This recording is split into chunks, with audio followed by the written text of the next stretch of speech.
la surveillance ciblée s'est transformée progressivement en une surveillance de masse à l'échelle planétaire. Jadis concentrée sur l'espace public, elle pénètre désormais notre vie privée. On ne peut plus fermer la porte ou tirer le rideau chez soi. Ce regard invisible s'est installé dans notre intimité. Objets et jeux connectés, activités sur les réseaux sociaux, détails de géolocalisation de nos smartphones, requêtes sur les moteurs de recherche. Notre vie en ligne se transforme en données. Des informations qui, une fois traitées, construisent une nouvelle forme d'identité dont nous n'avons pas le contrôle. Car nos vies privées peuvent être mises à nu en quelques instants. C'est ce que nous allons voir grâce à ce film de prévention commandité par la Fédération belge du secteur financier. Ces passants pourraient être vous. Dag Fien. Dus kan je doen. Dag Fien. Dus kan je doen. Insecten. Alsjeblieft. Ik voel 2 insecten op je rug. Kan dat? Ja, vlinders. Slovenië? Sorry. Een moto. Oranje. Pas erop. Een boeiend liefdesleven. 3, 4 zelfs. De 4e, daar zwijg ik meestal over, dus dat weten niet veel mensen. Ik zie geld, ik zie transacties. Maar kent je rekeningnummer van buiten? Ik denk dat ik het wel weet. Er staat wel negatief op je bankrekening. Ja? 97. Last month, you spent €200 on alcohol.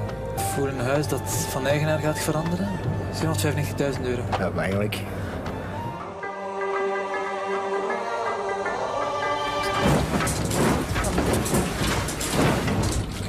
Oh my god. Oh nee. Ah, dat is, ik weet niet hoe eng. Quelques minutes seulement ont suffi à 4 hackers pour obtenir toutes ces informations. Cette expérience est un avertissement. Notre vie en ligne ne nous appartient pas. Jamais nous n'avions été autant scrutés. 70% de nos appels entre téléphones portables sont enregistrés. Des millions d'heures de discussions par webcam ont été détournées par les services secrets. Notre existence est désormais accessible sur Internet sous la forme de bases de données. Et les centres de stockage gardent en mémoire les moindres détails de notre vie. Qui enregistre ces renseignements précieux? Comment sont-ils exploités? Et dans quel but? Nous avons mené l'enquête pendant 2 ans entre l'Europe et les États-Unis.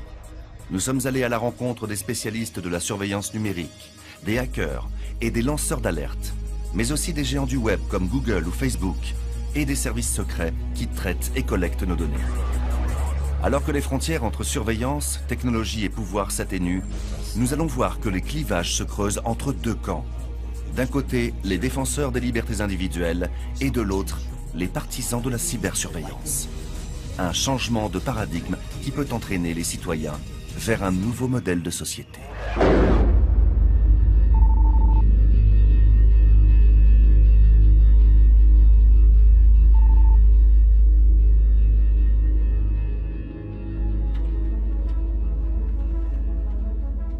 Mark Rottenberg est un juriste de réputation internationale.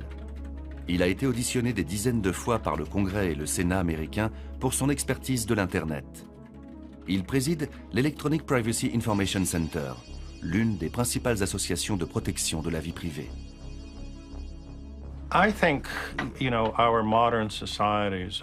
Je pense que nos sociétés modernes sont confrontées à un choix à propos du futur. Et c'est fondamentalement un choix politique. Je pense qu'on pourrait peut-être décider de s'en moquer.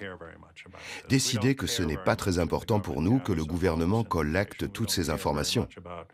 Que nous ne nous préoccupons pas de savoir si nos enfants grandiront dans un monde sous surveillance constante. Je pense que cela peut arriver. Il y a des gens qui partagent ce point de vue. C'est la vie moderne, on s'habitue. Mais j'espère que cela n'arrivera pas. Parce que je pense qu'un futur comme cela serait une prison digitale. Nous ressentirons ce que les gens vivent quand ils sont en prison.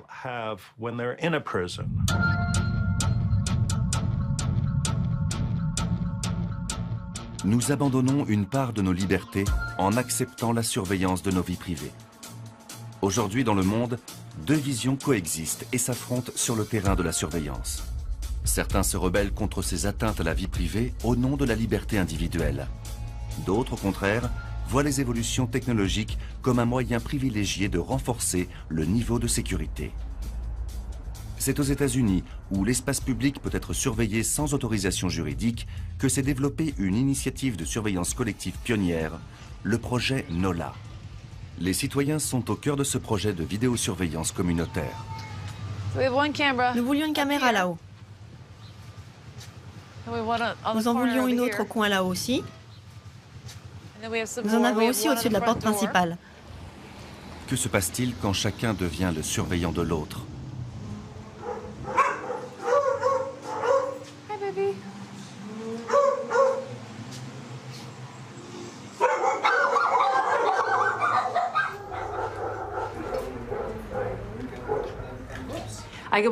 Je peux voir 32 caméras à tout moment, depuis n'importe quel ordinateur ou iPhone.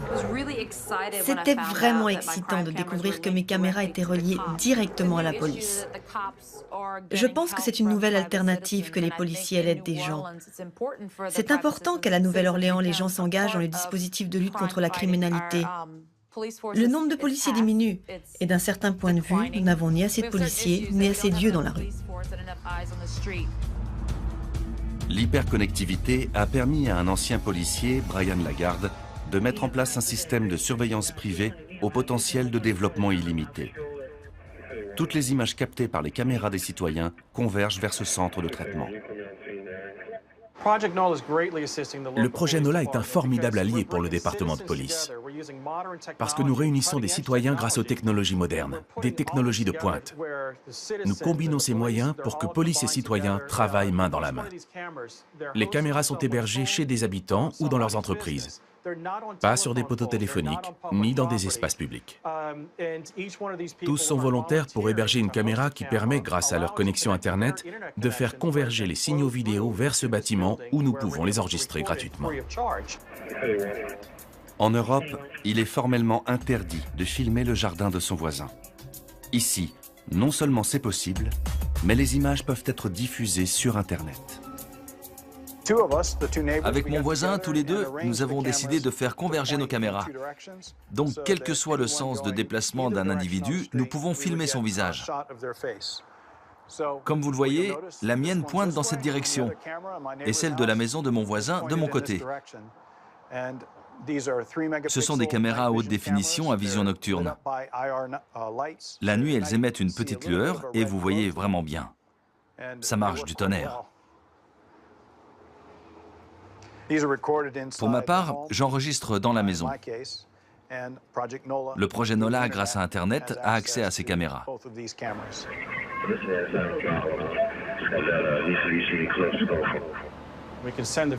Nous pouvons transmettre instantanément une vidéo à un officier de police de garde. On voit ici un vol à la tire. Ces deux personnes ont volé une dame. Ils l'ont frappée et l'ont dépouillée de son sac à main. Nous avons bien aidé la police. Nous avons été capables d'identifier les auteurs et nous avons leur image avec le sac de la dame. Et celui-là qui rigole en s'échappant, quand il ira devant le tribunal, il va passer un sale quart d'heure. Le juge ne va pas apprécier de le voir rigoler comme ça. Les enregistrements des 770 caméras que nous avons dans le réseau peuvent être utilisés devant une cour de justice si des méfaits se produisent.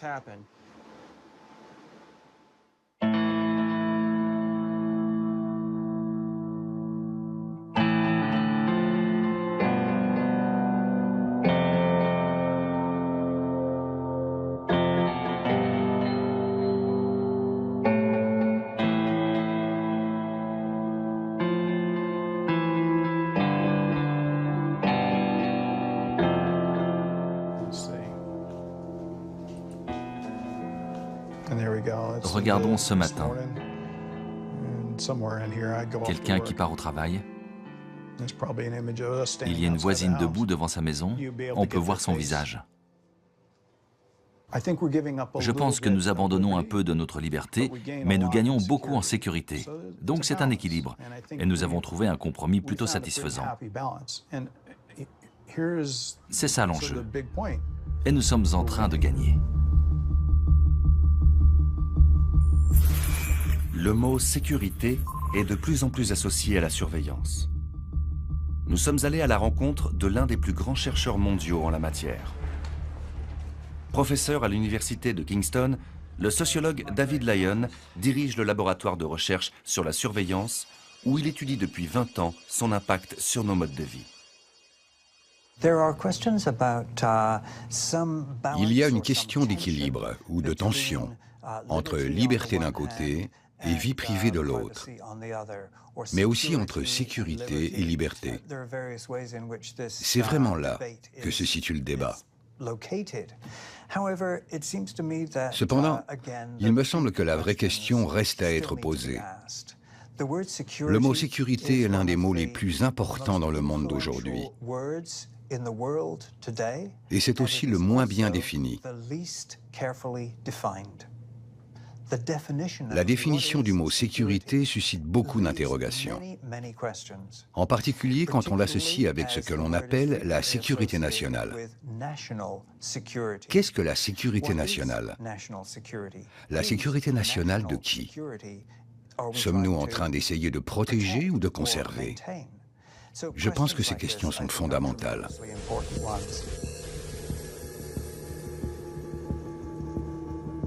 Dirigeons-nous maintenant vers ceux qui pensent que la sécurité ne justifie pas un renoncement à nos libertés fondamentales. C'est un maître de la technologie, l'ingénieur allemand Carsten Noll, qui nous donne rendez-vous à Berlin, au Security Research Lab, son laboratoire de recherche en sécurité informatique.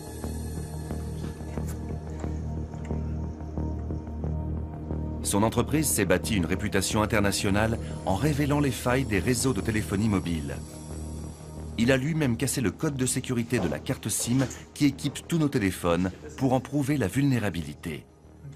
C'est donc pour renforcer la sécurité des réseaux informatiques que l'on fait appel à son expertise. Ce docteur en sciences sait surtout comment l'usage de ces nouvelles technologies permet de pénétrer l'intimité et la vie privée de chacun. Je fais partie de cette culture qui croit encore en la sphère privée. Et je ne peux pas admettre que les gens aient renoncé à avoir une vie privée. C'est pourtant déjà le cas dans certains endroits du monde, et surtout chez les plus jeunes. Si nous voulons conserver une sphère privée, il nous faudra apprendre très activement à la défendre. Les États essaient bien sûr de faire le contraire. Sous couvert de la lutte contre la criminalité et le terrorisme, on inculque aux gens qu'il faut renoncer un peu plus chaque année à leur vie privée pour aider les États. Et par là même, on aide ces autres sortes d'États, que sont Google et Facebook, qui nous confisquent de plus en plus l'espace où nous pouvons nous exprimer. Si l'État ne fait rien, et surtout si on n'éveille pas les jeunes générations à l'importance de la vie privée, alors cette vie privée, bientôt, ne vaudra plus rien. Et c'est pour protéger notre vie privée que le 5 septembre 2001, quelques jours avant l'attentat du World Trade Center et du Pentagone, l'Union européenne s'apprête à voter des sanctions historiques contre les États-Unis pour qu'ils cessent d'espionner à grande échelle appels téléphoniques, fax et surtout qu'ils renoncent à la mise en place d'une surveillance des emails. L'Europe savait que depuis la Deuxième Guerre mondiale, la NSA, aux côtés des services de renseignement de ses alliés anglo-saxons, surveillait le vieux continent dans le cadre du programme appelé Échelon. Mais une semaine plus tard, le 11 septembre 2001, les attentats qui frappent l'Amérique balaient définitivement cette initiative européenne. Les champs d'action de la sécurité ont été bousculés en l'espace d'une journée à l'échelle mondiale. George W. Bush signe le Patriot Act, une loi antiterroriste qui met en place le plus ambitieux projet de surveillance de l'histoire, avec l'aval de l'Europe. This new law that I signed today will allow surveillance of all communications used by terrorists, including emails, the internet, and cell phones. As of today, we'll be able to better meet the technological challenges posed by this proliferation of communications technology.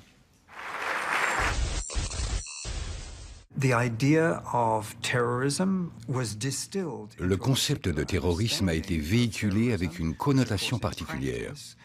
En pratique, il était fréquemment associé avec certains groupes. Il s'agissait de ceux ayant les caractéristiques soi-disant musulmans ou arabes.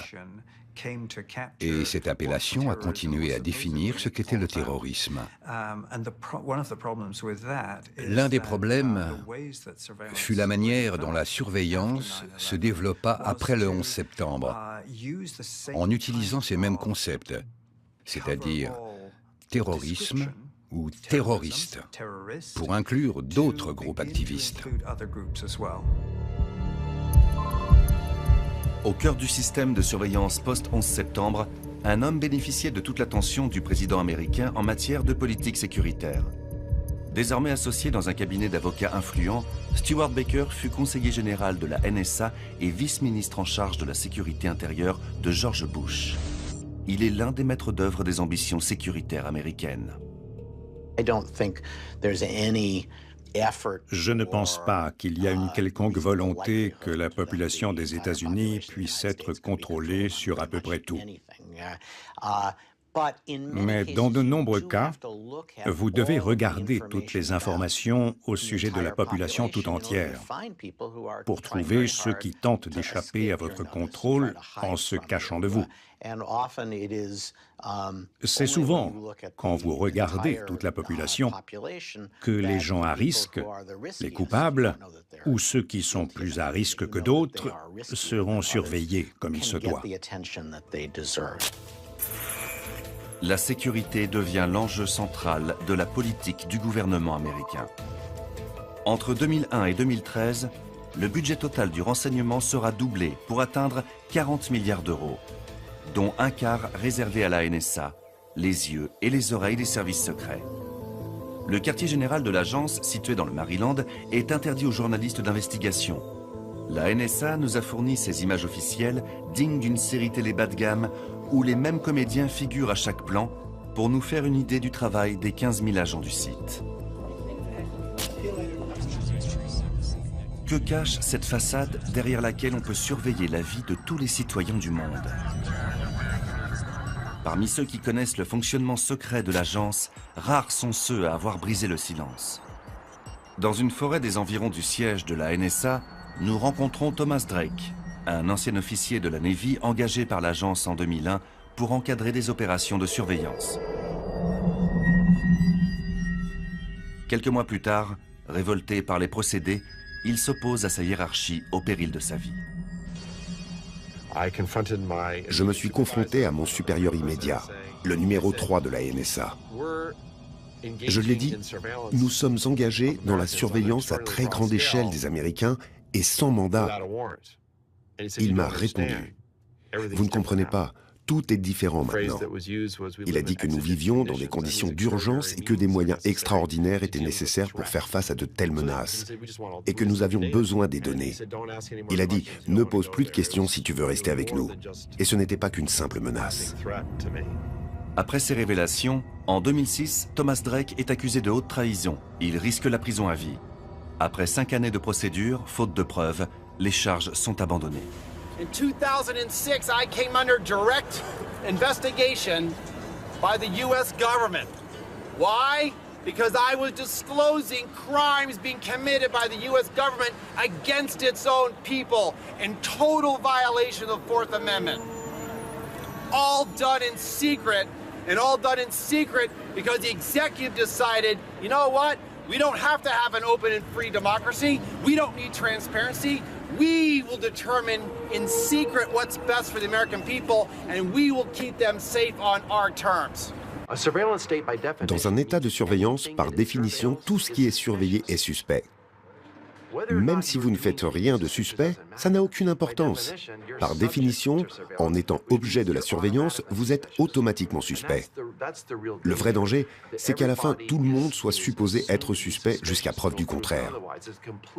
C'est complètement nouveau, même aux États-Unis, où le système judiciaire est basé sur ce principe. Tout cela se passe en grande partie dans le secret. Et ceux qui tiennent les rênes de cette politique ne sont pas prêts à les abandonner. C'est tellement séduisant d'avoir toutes ces informations disponibles, toutes ces données disponibles en pianotant, ou même parfois dans ce cas, à portée d'un simple clic de souris.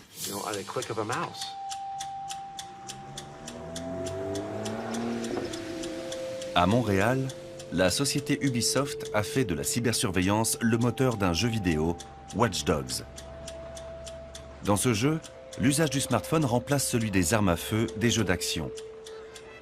Il a fallu 5 années d'enquête et de travail à pas moins de 400 développeurs pour mettre au point Watch Dogs, une aventure bien moins futuriste qu'elle n'y paraît. Tout est connecté. Feu de circulation, caméra de surveillance, train, smartphone. Chaque minute, 27 800 photos sont partagées sur Instagram. 1 875 000 gènes sont distribués sur Facebook. Et 200 millions d'emails sont envoyés. Le monde hyper connecté est là. Rendez-vous sur Watch Dogs, We Are Data.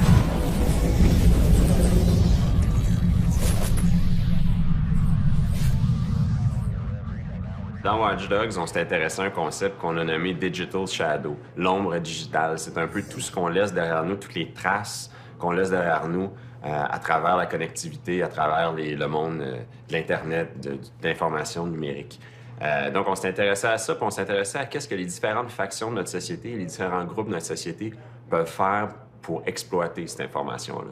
Donc, c'est pas seulement les gouvernements, c'est aussi les entreprises, c'est des groupes criminels, c'est même aussi le citoyen, comment un citoyen peut utiliser, autant pour le bien que pour le mal, sa capacité d'être connecté avec cette masse d'informations-là.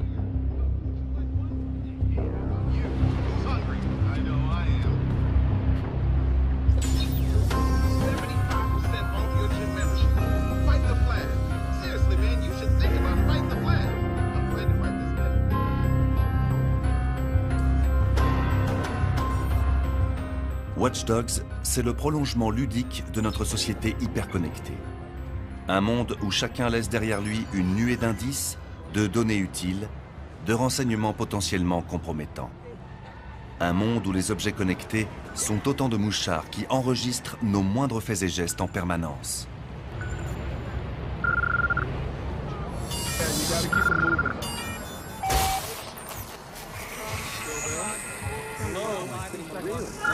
Everything and everyone is connected. You can hack into anyone's life. Tap their phones, their music, their accounts. Identify criminals, disrupt communications, roadways, infiltrate private homes. J'espère et j'imagine qu'une fois fini le jeu, les joueurs vont prendre leur téléphone et immédiatement faire un lien direct entre l'univers du jeu et le monde extérieur. La frontière entre les deux univers est mince. Nous sommes profondément connectés avec le monde réel, d'une manière que nous n'avions jamais envisagée. I know the truth. I know how you think. I see the digital shadow you cast. You lie to everyone else. You can't hide from me.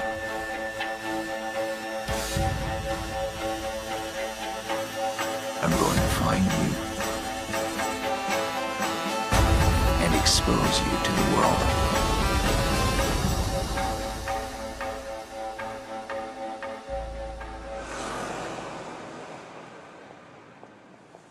Mais quelle part de notre vie serait ainsi accessible, permettant de dévoiler notre intimité et nos comportements?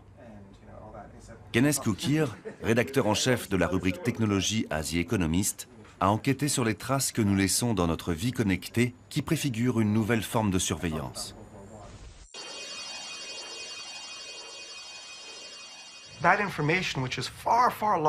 La quantité d'informations devient énorme, bien plus que par le passé, parce que nous pouvons maintenant les stocker et les traiter. Les entreprises d'incitation à la consommation les stockent parce que ce sont des données de grande valeur, au point qu'aujourd'hui, nous avons tous une sorte d'avatar qui nous suit, comme une sorte d'esprit de la mythologie grecque. En même temps, nous habitons encore dans notre vie physique, et c'est cet univers qui est dans nos pensées. Puisque nous ne pouvons pas la voir, nous ne comprenons pas à quel point cette ombre digitale qui nous suit est immense et a de la valeur, et nous ne pouvons pas la protéger. Mais comment se forme notre ombre digitale? Nul ne peut imaginer ce qui se cache derrière une simple connexion à Internet. Le logiciel CookieViz, mis à disposition des citoyens par la CNIL, permet de visualiser les mouchards numériques qui viennent s'attacher à notre adresse IP pour nous épier. Ce sont ces petits espions appelés cookies qui apportent la matière première aux sociétés de statistiques et d'analyse. Au bout de quelques minutes de connexion, aussi bien sur un site d'information que de commerce, une myriade de ces cookies détecte notre présence et enregistre nos données. Chaque point bleu est une entreprise privée qui espionne notre navigation Internet.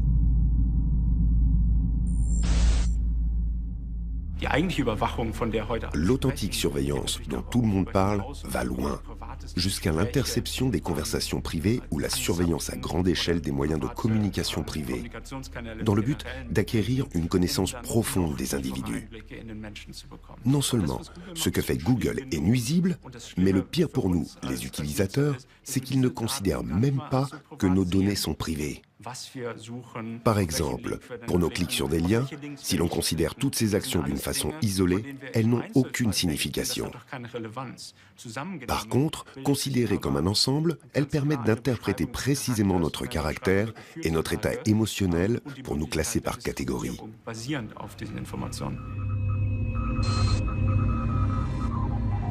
Nos actions, transformées en données, constituent une mine d'or pour Facebook. Sur son site Facebook for Business, destiné aux entreprises, le réseau social se vante du trésor de profils personnalisés que constituent ses membres. Ce qui intéresse Facebook, c'est le profilage précis qu'il tire de nos publications. Une surveillance invisible qui permet ensuite des publicités personnalisées. Par exemple, la catégorie « Personnes aisées », une cible privilégiée de certains annonceurs correspondant aux 13% des Français les plus riches. Près de la moitié d'entre eux sont inscrits sur Facebook. Et le site qui décortique leurs goûts et leur comportement au quotidien sait quantifier leur probabilité d'achat sur différents types de produits. Plus 30% de chances d'acheter des cosmétiques à plus de 75 €. Plus 33% pour les robes à plus de 1000 €. Plus 40% pour les montres au-delà de 750 €.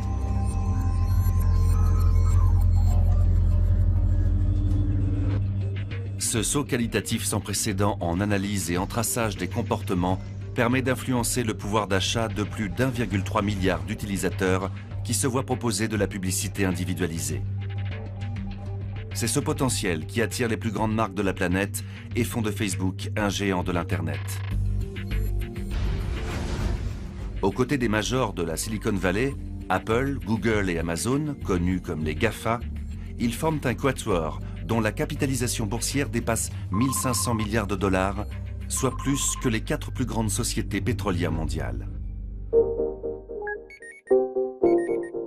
Et les données qui font la richesse de ces entreprises sont vouées à croître de façon exponentielle avec les objets connectés qui viendront faciliter nos existences et épier tous nos comportements.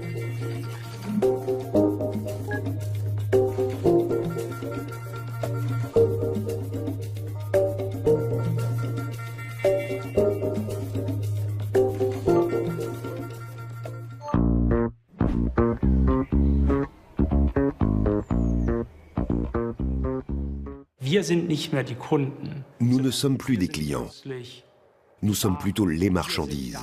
Nous sommes les données et Internet est un marché où des données sont commercialisées. Nous sommes comme des pions qui sont échangés entre les entreprises qui monnaient ces informations. D'ailleurs, personne ne devrait être surpris par le fait que l'Internet est plus ou moins gratuit. C'est parce que nos données sont analysées et revendues. Cependant, personne ne connaît les conséquences à long terme de ce marchandage. Même Google ne sait pas encore quelles analyses ils feront dans 5 ans avec toutes les données qu'ils ont aujourd'hui. Cette masse de données gigantesque, plusieurs milliards par seconde, est stockée dans ce que les opérateurs de l'Internet ont dénommé le cloud, le nuage. Bien que ce nom commercial laisse à penser qu'il n'existe pas de traces matérielles de nos données, ce nuage cache pourtant un stockage bien physique.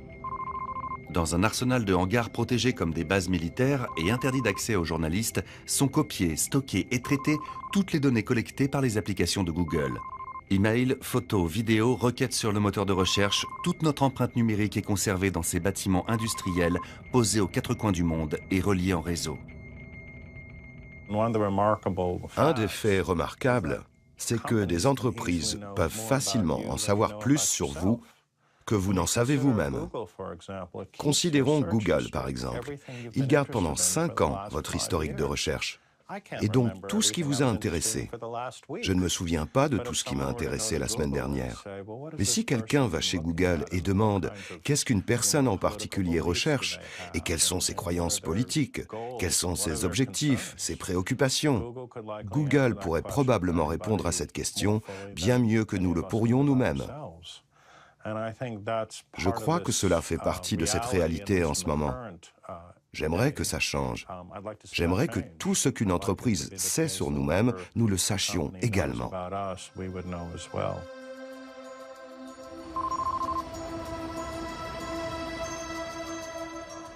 Ainsi, nous laissons une trace indélébile de nos actions, de nos déplacements, de nos opinions et de nos envies.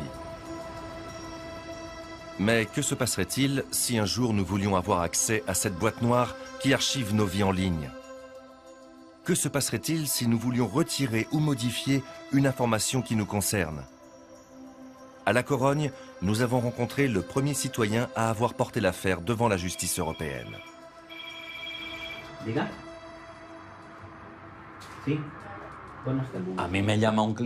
Un de mes clients m'appelle et me dit « Mario, tu sais que je t'ai trouvé sur Google ?» Je lui dis « Si tu cherches Pedro aujourd'hui et qu'il n'y est pas… » Il me demande « Dis Mario, il paraît qu'on t'a saisi des biens ?» Je dis « Quoi? Une saisie ?» Je ne me souvenais même pas de cette affaire réglée depuis 16 ans. Mario Costera est graphologue à La Corogne.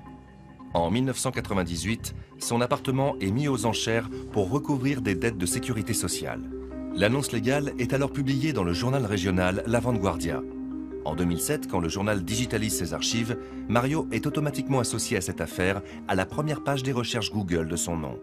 Cela me porte préjudice parce que j'étais consultant d'entreprise. Qu'est-ce qui arrive à un consultant qui gère l'entreprise d'un autre?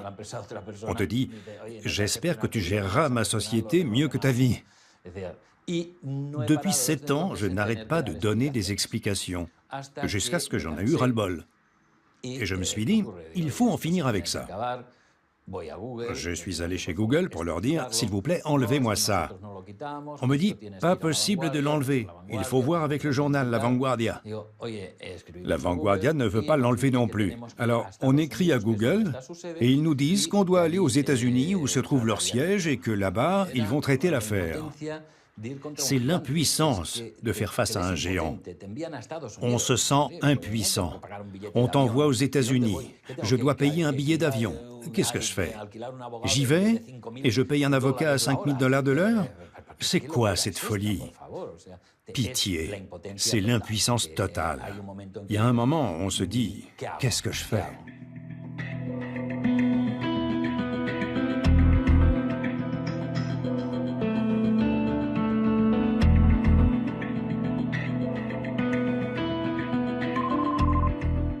Évoquer le droit à la vie privée avec un moteur de recherche qui représente 97% des requêtes en Europe relève de la mission impossible. Le recours de Mario Costera pourrait faire vaciller le pouvoir du géant de la Silicon Valley.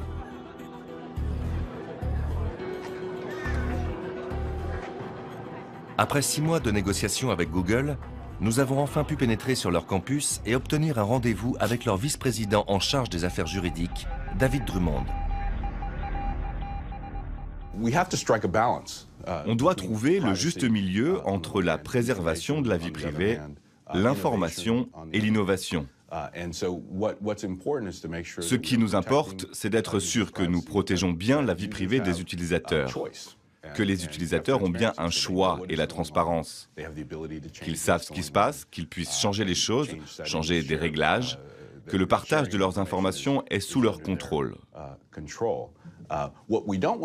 Mais ce que nous ne voulons pas faire, c'est d'interdire l'utilisation des données. Parce que les données, c'est important pour la société. Cela permet de l'améliorer grâce aux innovations, appliquer le big data aux problèmes médicaux pour soigner et à bien d'autres choses. Nous voulons être sûrs que nous avons la liberté d'innover, mais nous devons être clairs. Il y a des règles qui impliquent les choix des utilisateurs, la transparence et la capacité à changer les choses.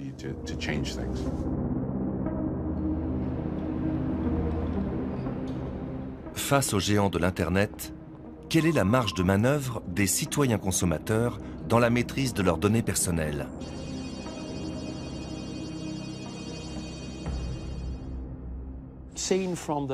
Du point de vue de ces géants de l'Internet, les réglementations nationales, ce sont des miettes.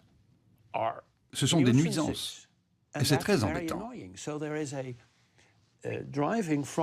En s'appuyant sur cette idée que les gens doivent contrôler leurs données personnelles, cela amène à poser une question fondamentale à propos de la démocratie et du rôle de la loi.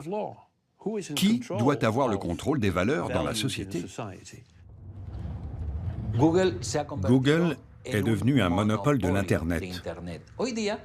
Aujourd'hui, même les seniors disent « je vais me connecter à Google ». Pas à Internet, mais à Google. On est en train de créer un monstre. Et ce monstre doit avoir une règle du jeu. Pourquoi? Parce qu'il entre dans nos vies. Et c'est comme ça que commence le totalitarisme. En se disant « je laisse faire ». Mais non, il faut lui mettre des limites et lui dire « tu peux aller jusque-là ça va, mais au-delà, c'est ma vie. Et sur ma vie, c'est moi qui décide. Je vais lutter contre un géant, je verrai bien où ça me mène. » Pour Mario, commence une traversée du désert. Rares sont les avocats prêts à se lancer dans une cause perdue d'avance. Après avoir essuyé le refus d'une vingtaine d'entre eux, un jeune juriste a accepté de s'occuper de son cas. Maître Munoz, spécialiste des nouvelles technologies, décide de dire tout haut ce que les États n'osent encore remettre ouvertement en question.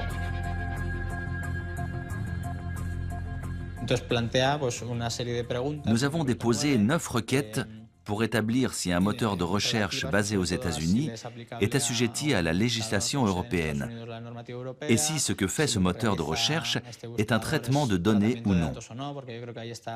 Et c'est cela le cœur du sujet. Déterminer si les moteurs font un traitement de données, oui ou non. Et d'un autre côté, si l'Agence de protection des données a le pouvoir de sanctionner les pratiques de ces entreprises. L'Agence espagnole de protection des données, dont la mission est de veiller au respect de la vie privée des citoyens, se joint à la requête de Mario face à Google.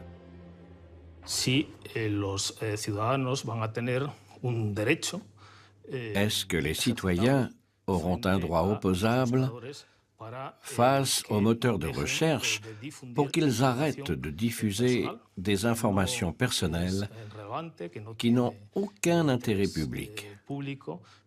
Parce que ces données diffusées massivement sur Internet engendrent des préjudices et peuvent, dans certains cas, violer leurs droits. Mario Costera est le premier citoyen à porter la question devant la Cour de justice européenne. Face à lui, Google joue alors son meilleur atout.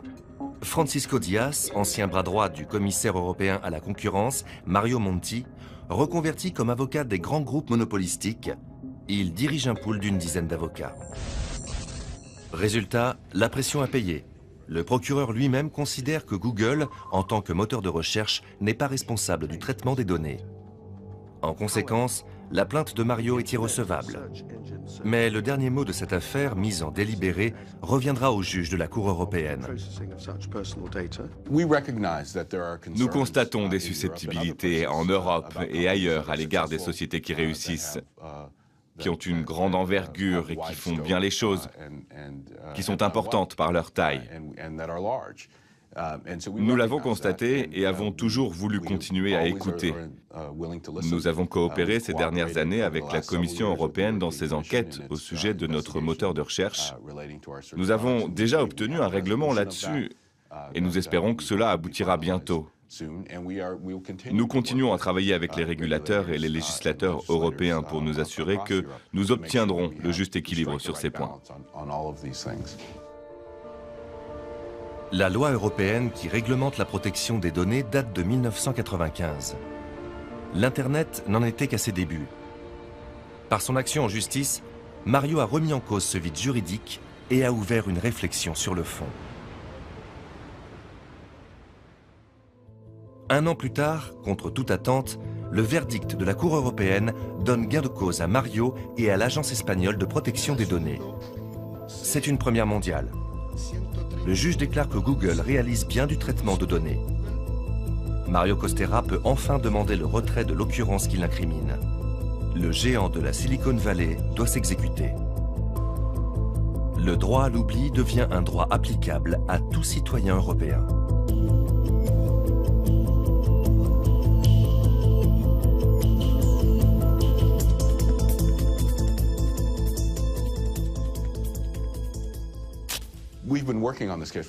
Nous étions sur ce dossier depuis plusieurs années. Alors quand nous avons entendu le verdict de la Cour, nous avons été un peu surpris. Aujourd'hui encore, nous pensons que cette loi est une erreur et qu'il devrait y avoir un dialogue en Europe sur la façon de mettre en application la loi sur le droit à l'oubli.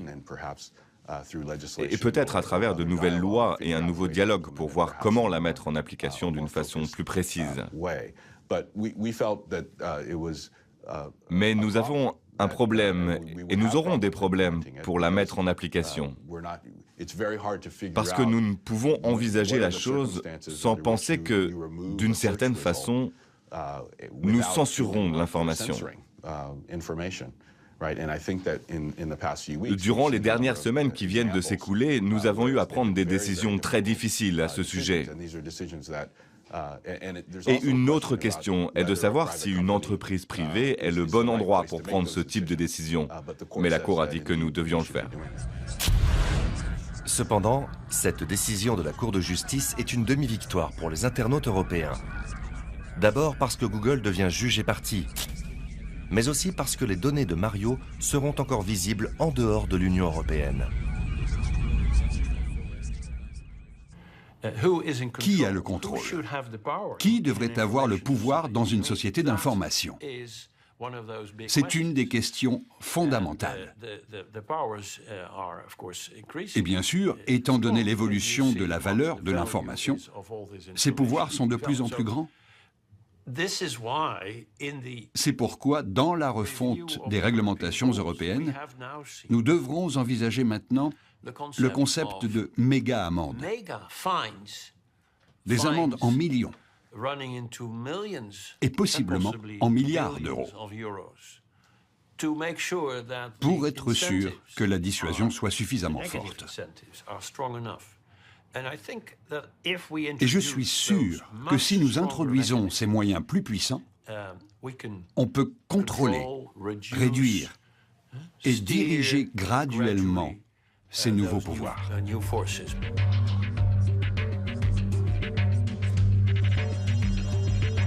En réaction au développement fulgurant des captations et du stockage des données, des premières expériences de résistance citoyenne commencent à voir le jour. L'enjeu est complexe. Comment trouver des alternatives qui permettent à chacun d'entre nous de rester maître de ses propres données? Comment, au jour le jour, maintenir une vie connectée hors de portée des tentacules des géants de l'Internet? C'est le défi que s'est fixé Alex Pentland, directeur du Media Lab du MIT et grand défenseur de la vie privée sur Internet. La question, c'est comment contrôler notre identité numérique, notre moi numérique. La solution, qui n'est peut-être pas parfaite, est facile à mettre en place. Il faut que les gens reçoivent une notification quand on utilise leurs données, car les gens doivent comprendre vraiment comment sont utilisées leurs données, qu'ils aient le droit de savoir où vont leurs données. Tout comme vous avez le droit de disposer de votre corps, vous avez le droit de disposer de vos données. Cela s'appelle traçabilité et accessibilité. Comment sécuriser ces données? Par quels moyens redonner à chaque citoyen le contrôle de ses propres données? C'est l'objet d'une expérience menée à Trent, dans le nord de l'Italie, avec la participation du MIT et d'Alex Pentland. Grâce à des fonds de l'Union européenne, de la ville de Trent et de sociétés de télécommunications, cette petite ville est devenue le laboratoire grandeur nature d'une dizaine de chercheurs. Alors qu'ailleurs nos données nous échappent, ici les chercheurs ont mis en place un cloud à l'échelle de la ville, dans lequel chaque participant possède une boîte personnelle et peut choisir les données qu'il veut partager avec la communauté de Trent.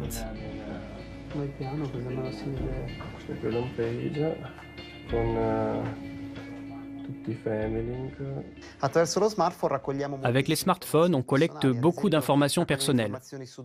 Des informations sur leurs déplacements, les interactions qu'ils peuvent avoir, les informations qu'ils recherchent et qu'ils utilisent, et nous utilisons leurs informations en les mettant dans une boîte à données.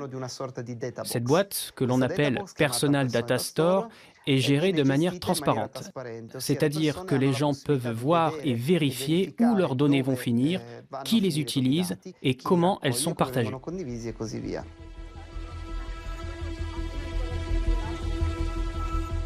Ils sont 150 cobayes volontaires équipés de téléphones pipés à avoir donné mandat aux chercheurs pour qu'ils scrutent leur comportement personnel. L'objectif est de déterminer le bénéfice que nous pourrions tous retirer du contrôle total de nos données.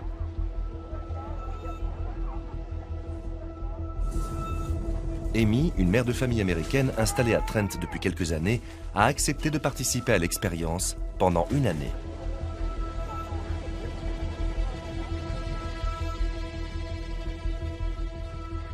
Doing something similar to what I'm doing, or you did it earlier today? Qu'est-ce qui se passe avec mes données GPS? Comment ces données sont-elles rendues disponibles? Qu'est-ce qui peut être extrait de tout ça? C'est intéressant de savoir quelles sont réellement ces données. Et aujourd'hui, si je participe, c'est parce que je m'intéresse au type de données qui sont collectées sur moi. Et j'essaye de comprendre comment ces données peuvent être utilisées.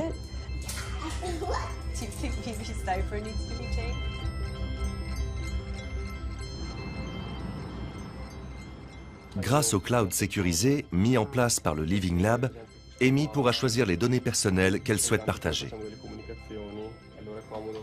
Les chercheurs l'aident à déterminer quelles données elle a intérêt à rendre publiques pour en tirer socialement un bénéfice.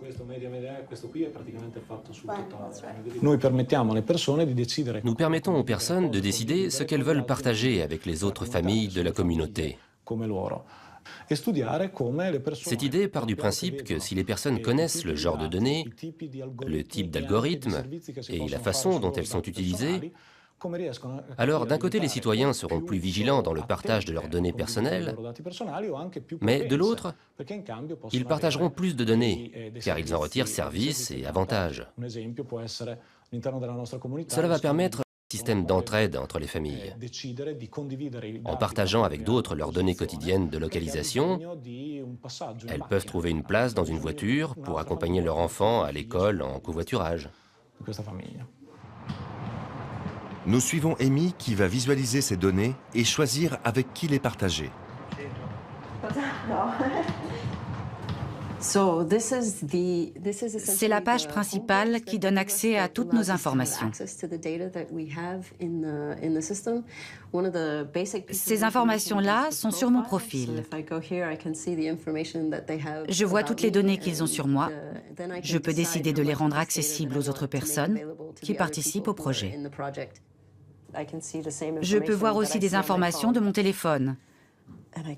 Et je peux voir par exemple une amie qui participe elle aussi au projet.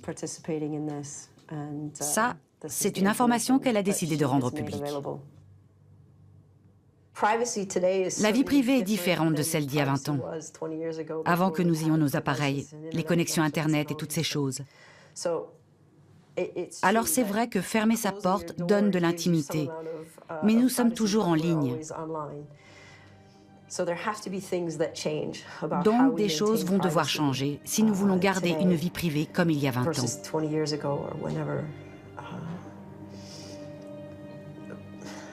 Mais il faudrait être capable de maintenir un certain niveau de vie privée et pouvoir dire « Je ferme cette porte et je ne partage pas cela ».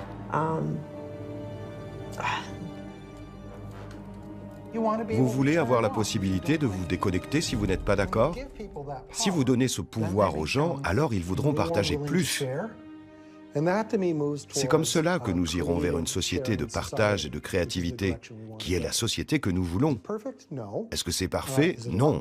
Est-ce que c'est bien mieux que ce que nous avons aujourd'hui? Oui. Doit-on le faire maintenant? Absolument.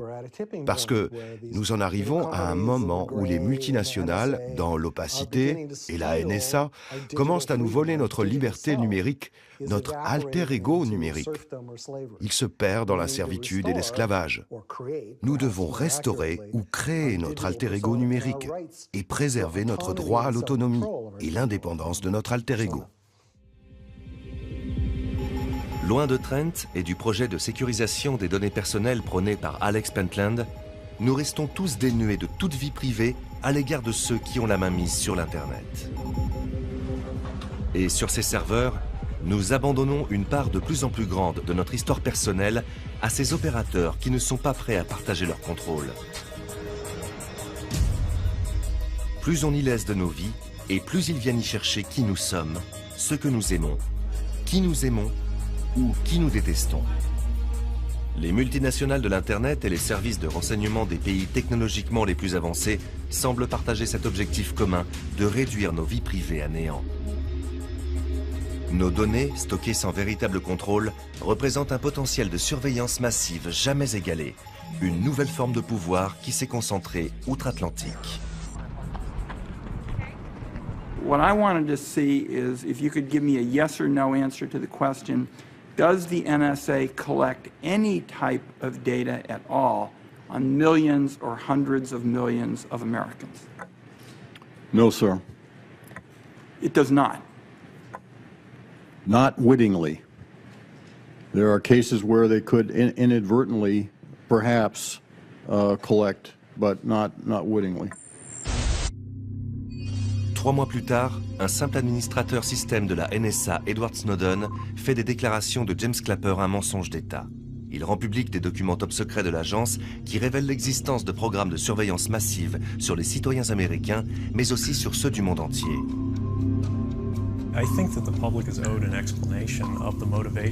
À la différence d'autres lanceurs d'alerte comme Thomas Drake, qui ont seulement témoigné contre la NSA, Edward Snowden est parti avec des milliers de documents top secrets de l'agence.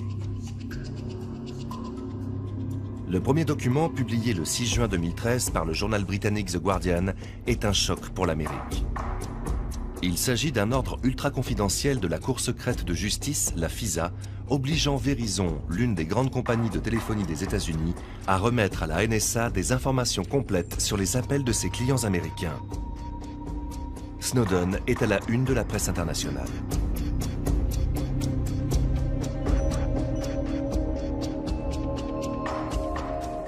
L'avocate Jesslyn Radack, ex-membre du département de justice des États-Unis, qui avait défendu Thomas Drake et d'autres lanceurs d'alerte, prend en charge la défense d'Edward Snowden. Son cas devient une affaire d'État. Je prends cela au sérieux quand un ancien directeur de la CIA dit que mon client doit être pendu par le cou à un arbre et doit être lynché. Ou quand l'ancien directeur de la NSA plaisante avec le directeur des services secrets de la Maison-Blanche pour mettre mon client sur la liste des assassinats. Je ne ferai rien au hasard. Et je ferai le maximum pour encrypter et me protéger moi-même et mes clients. Et pas seulement Snowden, mais tous mes clients. Snowden transmet les milliers de documents qu'il possède à plusieurs journaux influents afin qu'ils poursuivent l'enquête. Une équipe du Washington Post recevra le prestigieux prix Pulitzer pour sa contribution. Parmi eux, Ashkan Soltani, Journaliste indépendant, grand spécialiste de la sécurité et de la vie privée sur Internet.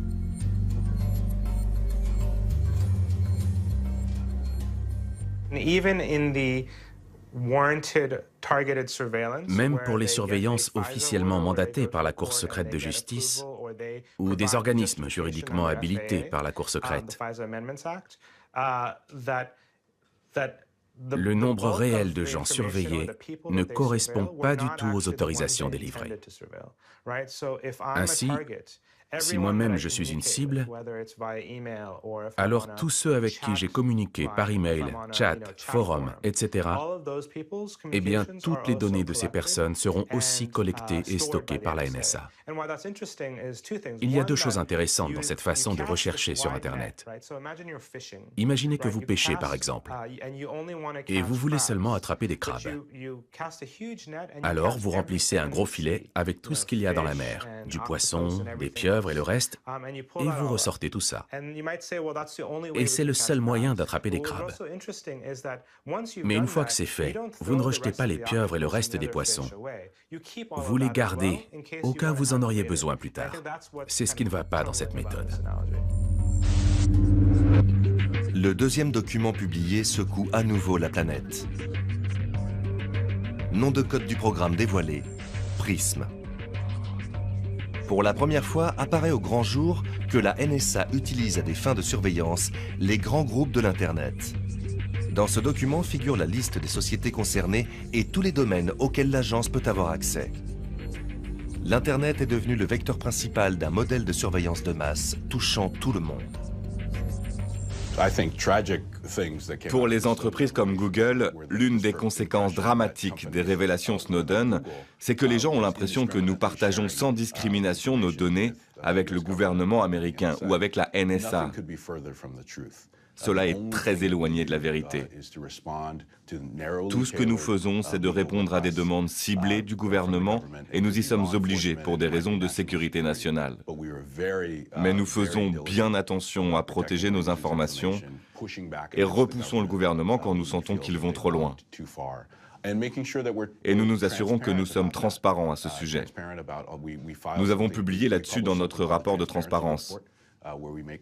Et nous avons été clairs sur le point des informations que nous avons communiquées au gouvernement. Je ne peux pas l'affirmer plus clairement. Il n'y a pas de porte cachée dans notre système. Nous ne travaillons pas en coopération avec la NSA en partageant nos données. Encore une fois, nous répondons à des obligations légales. Ashkan Soltani a poussé l'enquête plus loin encore, démontrant que la globalisation des systèmes d'information est une aubaine pour les agissements de la NSA. Il y a aussi un second mode d'intrusion du gouvernement sur lequel j'ai écrit, en plus de la possibilité de collecter des données en les demandant à Google directement. Le gouvernement va et collecte aussi des informations sur les réseaux qui relient les différents serveurs de Google. Par exemple, Google a un serveur ici, en Caroline du Nord, et un serveur en Islande. Donc, quand je rédige un mail, parce que le cloud fonctionne ainsi, mon mail est stocké à plusieurs endroits dans le monde. Il existe en Islande une copie de ce mail que j'ai rédigé ici. Donc la NSA intercepte ces données aussi par ce circuit-là, sans le dire à Google, ce qui ne plaît pas du tout à la firme. Parce que d'un côté, le gouvernement les force à livrer leurs données, mais de l'autre, le gouvernement peut aussi les obtenir par une porte dérobée dans le système.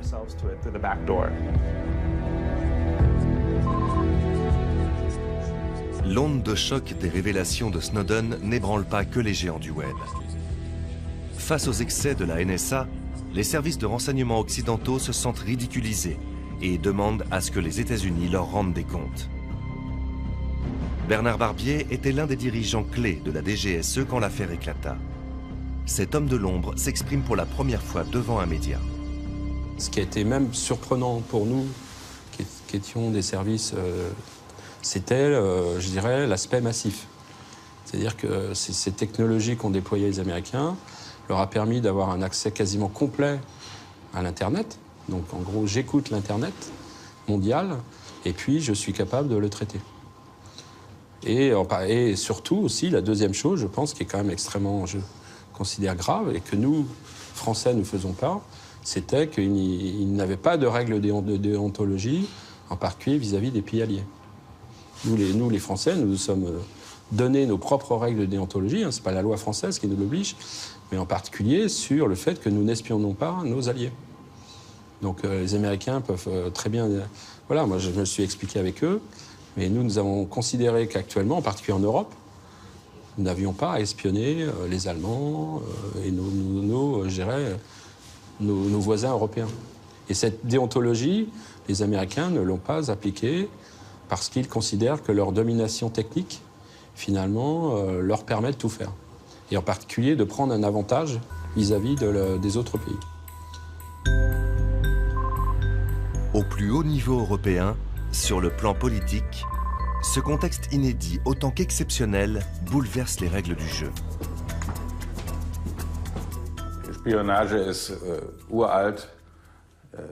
L'espionnage est une affaire ancienne. La pratique de l'espionnage existe depuis que les États existent. Depuis des années, je n'ai cessé de penser que mon téléphone était surveillé.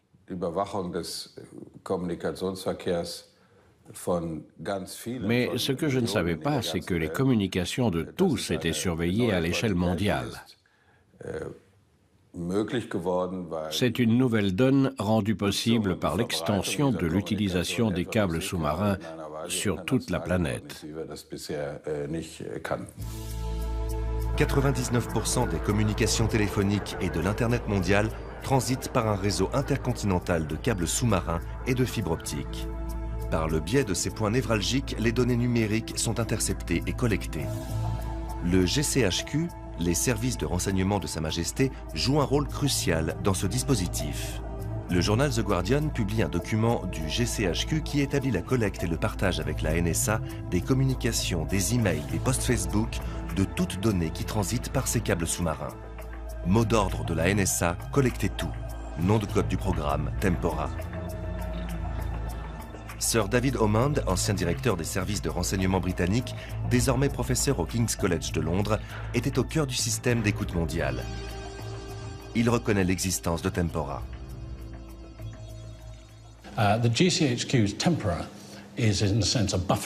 Le programme Tempora du GCHQ est un programme de stockage temporaire de données.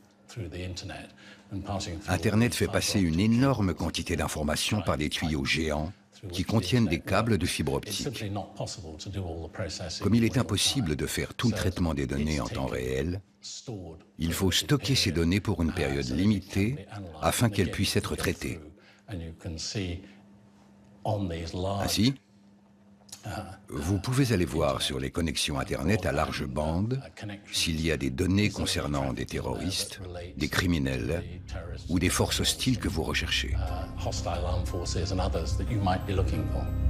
L'éventail des programmes de surveillance mis en œuvre dépasse l'imagination.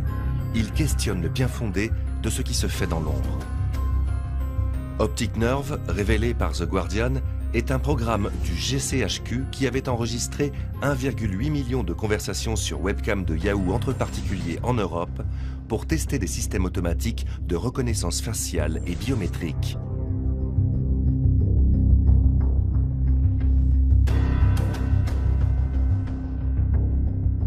200 000 de ces conversations enregistrées en toute illégalité étaient à caractère hautement sexuel. La plus stricte intimité violée en dehors de tout contexte légal.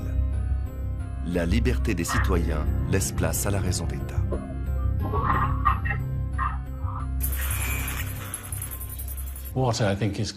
Je pense qu'il fut complètement illégitime de voler autant de matériel d'une telle sensibilité. D'autant plus que maintenant, les journalistes réussissent à dévoiler par épisode le fonctionnement interne des services de renseignement. Nous aurons tous perdu et nous serons bientôt tous moins en sécurité à cause de ce genre de révélations. En pleine tourmente des révélations Snowden, Barack Obama est en visite officielle en Allemagne. Ce qui relevait du domaine du secret devient une affaire publique. La crédibilité des plus grands dirigeants de la planète est en jeu. the NSA issue, which obviously caused controversy back home, but also here in Europe. This is not a situation in which we are rifling through, the ordinary emails of German citizens or American citizens or French citizens or anybody else.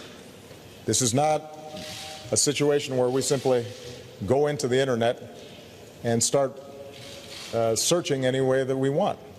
This is a circumscribed, narrow system directed at us being able to protect our people, and all of it is done under the oversight of the courts.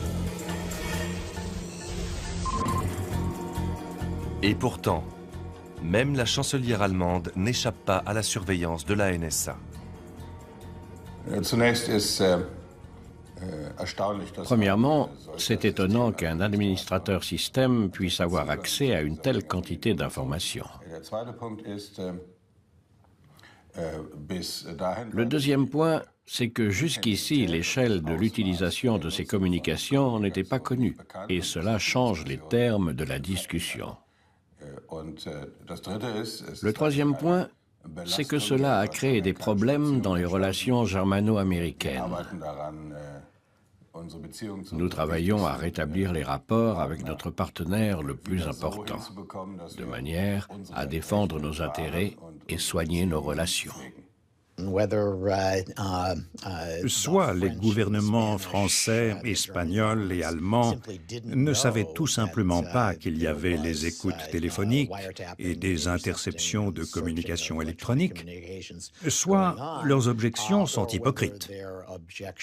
Je pense que c'est probablement un mélange des deux. Il y a certainement beaucoup d'hypocrisie.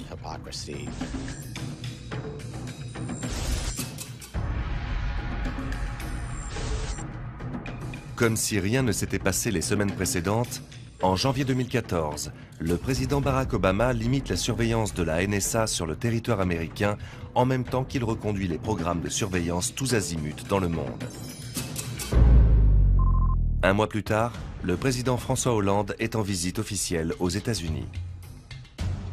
Il y a une confiance mutuelle qui a été restaurée et qui doit être fondée à la fois sur le respect de chacun de nos pays, et également sur la protection de la vie privée, de ce qu'on appelle les données personnelles, de ce qui fait que chaque individu peut, malgré les progrès technologiques, être sûr qu'il n'est pas surveillé. L'exemple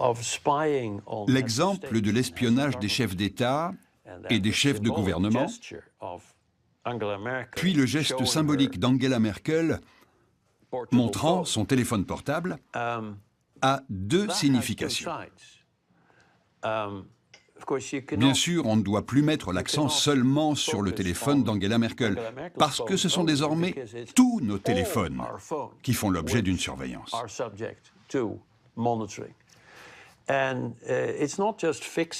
Il ne faut plus seulement régler ce problème au niveau de certains chefs d'État, ou même savoir si 10 ou 20 chefs d'État sont ou ne sont pas surveillés. C'est désormais la surveillance structurelle dans notre société qui doit être traitée. Je vois le téléphone d'Angela Merkel comme une métaphore du téléphone de tout le monde. C'est ça l'enjeu. L'Allemagne mène la contestation. 25 000 personnes sont au rendez-vous de la manifestation Freedom Not Fear. Ici, l'affaire Snowden cristallise la crainte d'une surveillance de masse qui réveille les fantômes du passé.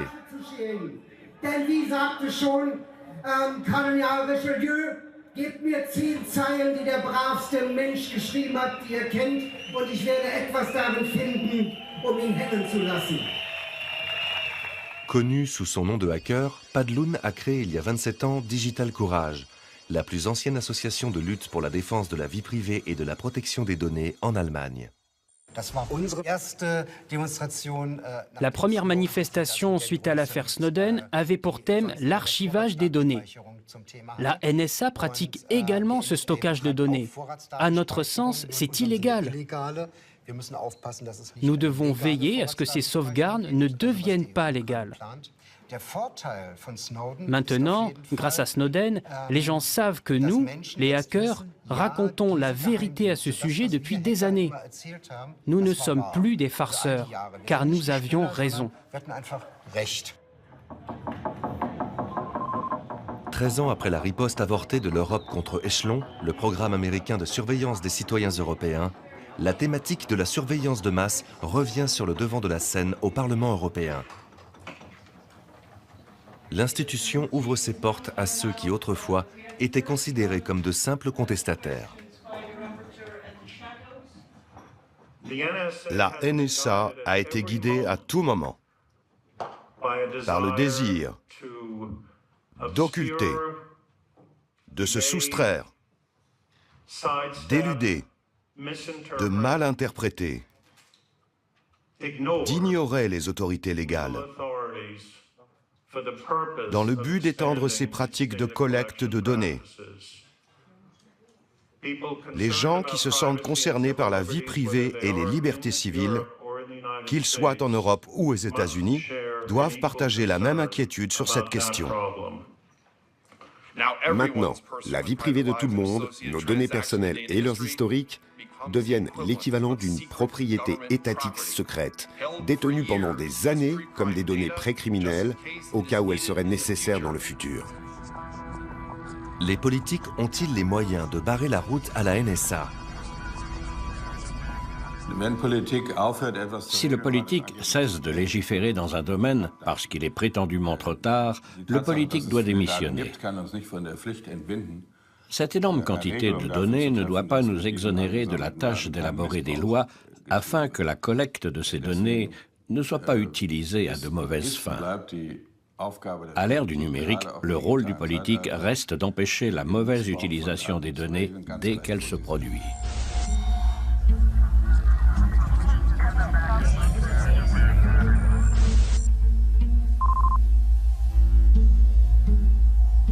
Si le Parlement européen demeure sensible à la problématique des libertés individuelles, en France, à l'automne 2014, on vote dans l'indifférence un article de la loi de programmation militaire 2014-2019 qui rend possible la surveillance de chaque citoyen à travers sa vie connectée. Merci, abstention. L'article 13 est adopté.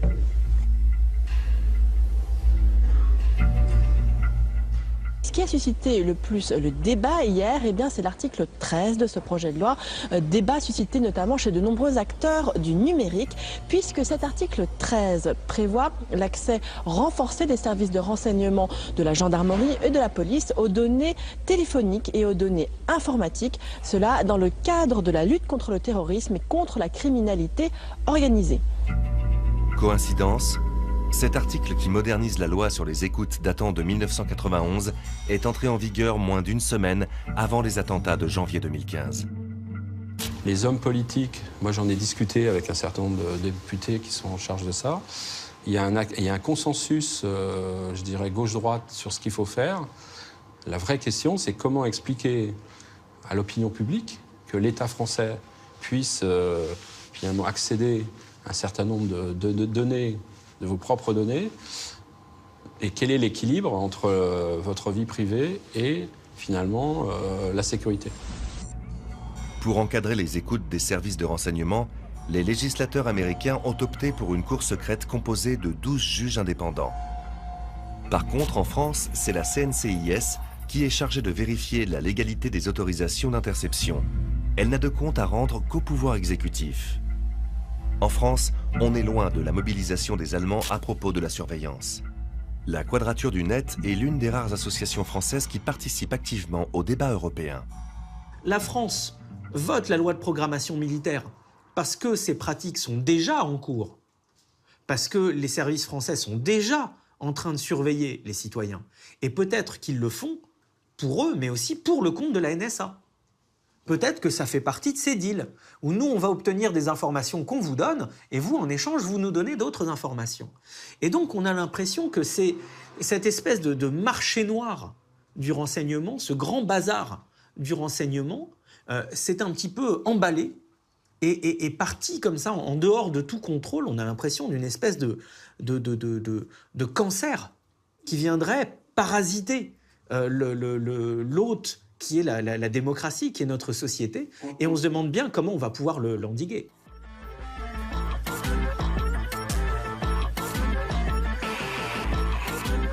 We can act now and make a difference for ourselves and everyone we know by using free and open source software that belongs to everyone and that we can always control. By switching to decentralized services that make it possible to know where our data is and what happens to it. And by using end-to-end encryption to guarantee that our private communications are, well, private. So let's raise awareness about the impact of global surveillance. And let's ensure that our political leaders protect our privacy and promote technologies that, instead of controlling people, liberate them.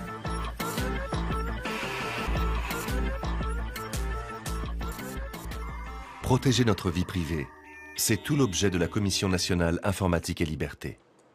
Alors, en fait, on a été consulté sur la loi de programmation militaire, mais pas sur le fameux article 13 qui a suscité autant de controverses dans la presse.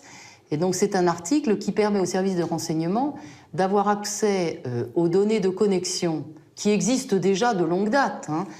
Donc, les données techniques enregistrées par les opérateurs de télécommunications, mais d'abord de façon un peu plus extensive en termes de nature des données et surtout en temps réel. Donc, dans le fond, ce texte, il transforme l'accès à un stock à un accès à un flux. Donc, il transforme la donnée de connexion quelque part en une forme d'écoute. Alors, on a regretté de ne pas avoir été officiellement consulté parce que c'est quand même un changement très important de potentialité pour les services de renseignement. C'est terrible de penser que la loi, finalement, ne devrait plus avoir son mot à dire dans ce domaine. Et l'idée même de, finalement, écarter les juges de tout contrôle démontre combien il y a un danger qui est énorme. Je ne sais pas si les populations réalisent à quel point elles sont en train de se donner pieds et mains liés, de se livrer totalement dans leur vie privée, dans leur vie professionnelle, dans leur déplacement, dans tout ce qui touche finalement à l'intime, combien elles offrent ça, et il faudrait en plus renoncer au contrôle que devrait offrir la loi et au contrôle que devraient offrir les magistrats. Lors d'une audition à l'Assemblée nationale, Jean-Marie Delarue, le nouveau président de la CNCIS, a dit que le risque est grand de voir se développer de nouvelles approches plus ou moins intrusives, sans disposition législative et donc sans les garanties qui entourent les interceptions de sécurité. C'est la veille de l'attentat du 7 janvier contre Charlie Hebdo que l'économiste et écrivain Jacques Attali, ancien conseiller de François Mitterrand, nous livrait son analyse sur cette loi de programmation militaire. La principale question, c'est qui a le droit de contrôler ceux qui prennent la décision de surveiller. Et là, on se trouve devant l'arbitraire du pouvoir exécutif qui n'est pas sous le contrôle du juge. Bon. Tant qu'on est en démocratie, ce qui est le cas aujourd'hui, et qu'on n'est pas dans un cas d'urgence, je ne pense pas que demain matin, le pouvoir politique va utiliser cette loi de façon mal intentionnée. Mais en fait, le texte est là. Et n'importe quel pouvoir politique n'a pas besoin d'un nouveau texte pour contrôler les citoyens sans aucun contrôle du juge aujourd'hui. Voilà.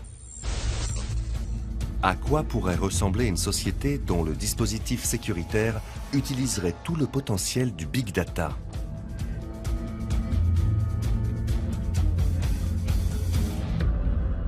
In the future, my nightmare is that mon cauchemar pour le futur serait que nous ayons les moyens de prédire ce que les gens feront et quel comportement ils pourraient avoir. On pourrait imaginer qu'on puisse découvrir qu'Edward Snowden est sur le point de révéler des informations et d'être un dissident avant même qu'il agisse. Et bien sûr, pas besoin que ce soit infaillible. Donc non seulement on va attraper Edward Snowden, mais aussi 3 ou 4 autres personnes avant qu'ils agissent. Et là, ce serait une sorte de techno-totalitarisme. Il est très important que nous évitions que tout cela se produise. Tous ceux qui pensent que c'est juste de la science-fiction sont simplement ignorants de l'histoire. Trouver le coupable avant qu'il ne commette son crime, ce n'est pas de la science-fiction. Le monde du prédictif se profile.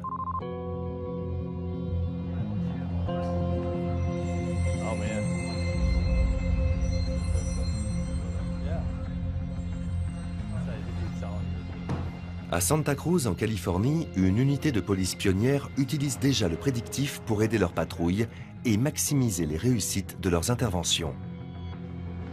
C'est l'ordinateur qui guide cette nouvelle forme de surveillance. L'obsession de l'anticipation est une doctrine très prisée dans la tactique militaire.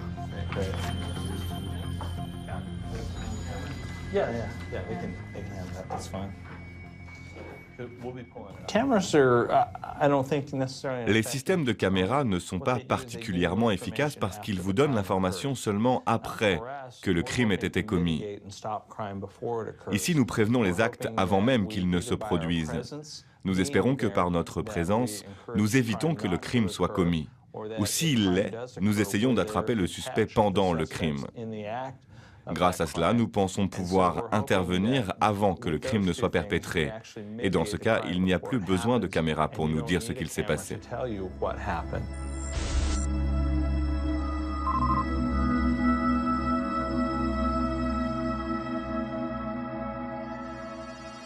Le projet Predpol n'est pas une simple émanation de la police locale. Il s'agit d'une innovation du département des sciences de l'Université Santa Clara. Predpol, c'est de la police prédictive. L'idée de Predpol est de mettre à disposition un logiciel aux policiers sur le terrain pour les aider à mieux travailler. Nous leur donnons la position, la période de la journée et l'endroit de la ville où il y a un risque élevé qu'un crime soit commis. Ils peuvent alors se rendre sur place et éviter le crime avant qu'il se produise. Sur la carte de la ville, on peut voir où les crimes se sont produits et où Predpol prévoit que des crimes vont être commis. Avec le modèle prédictif, nous utilisons différemment les données. Nous ne regardons pas seulement les crimes passés, nous voulons savoir où les crimes d'aujourd'hui vont se produire. Et les données alliées à la puissance de l'ordinateur vont nous le dire.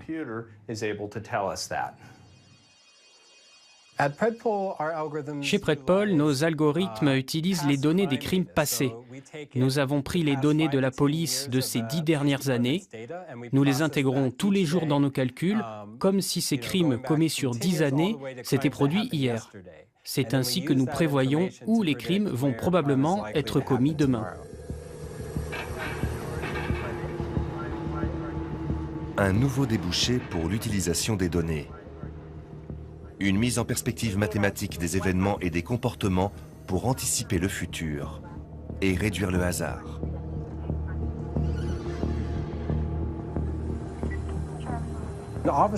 Un officier de police peut couvrir 1% de la ville. Notre objectif chez Predpol est de trouver le maximum de crimes dans ce 1%. Alors, ils peuvent aller dans ces zones et éviter les crimes. Il faut voir par exemple que notre algorithme peut révéler 10 à 15% de crimes en plus dans ce 1% de la ville. Donc, nous obtenons 10 à 15 fois plus d'efficacité qu'une patrouille faite au hasard. Certainement que les données collectées par Google ou Facebook peuvent être utilisées pour prédire un grand nombre de choses. Même certains incidents criminels peuvent être prédits par les fils Twitter ou les publications de Facebook. Sans doute que d'autres aspects de nos vies peuvent être compris et quantifiés en analysant les données que ces sociétés collectent.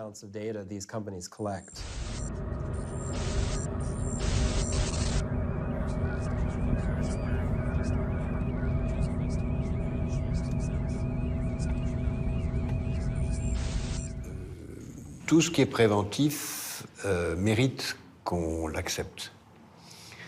À condition que ce soit une prévention réelle. Par exemple, plutôt que d'arrêter quelqu'un dont on pense que dans 6 mois il va commettre un meurtre, je préfère qu'on le mette en situation de ne pas le commettre en le formant, en l'éduquant, en lui donnant une situation qui lui permet de ne plus être dans l'engrenage qui va le conduire au meurtre. Donc la prévention doit être une prévention de revalorisation de soi et non pas de coercition. La réponse est désormais entre les mains des citoyens. Chercher des solutions pour faire face aux défis d'un monde sans frontières numériques, c'est l'objet des rencontres du Chaos Communication Congress. Dans ce haut lieu de la dissidence informatique, par la maîtrise de la technologie, on apprend à protéger sa vie privée et à se cacher d'une surveillance hors contrôle. Ici, on réfléchit aussi à la société de demain et à la défense de cet idéal de plus en plus abstrait qu'est la démocratie.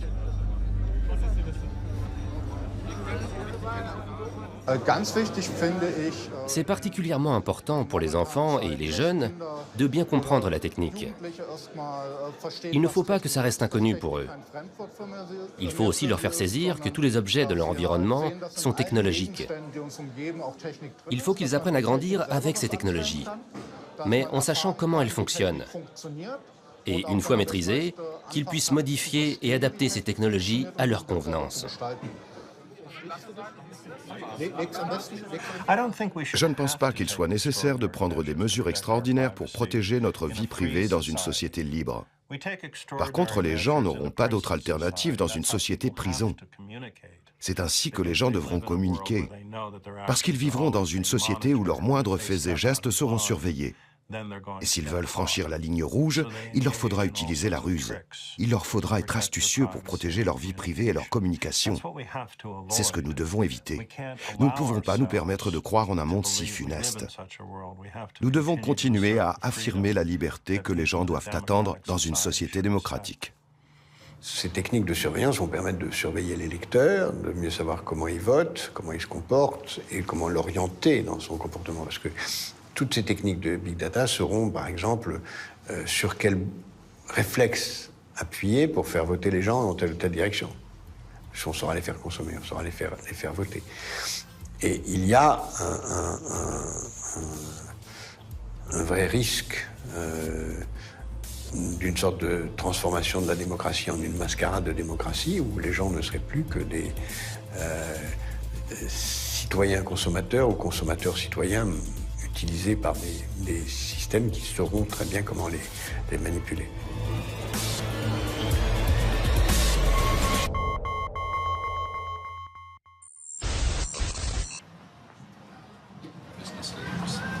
Excuse me. What's up? What are we doing here? Oh, I'm taking a video. I'd appreciate it if you'd go somewhere else with that, okay? Oh, it's fine. It's just a video. It's offensive to me. Excuse me, I'm trying to have a private conversation. Could you respect that? And she just didn't get it. It's just a video, man. I hear you. Okay. I'm having a private conversation. Would you please move? It's just a video. Do you not understand what I'm saying? It's a private conversation. All right, calm down. Leave. Calm down. Leave. It's just a video. Fuck you.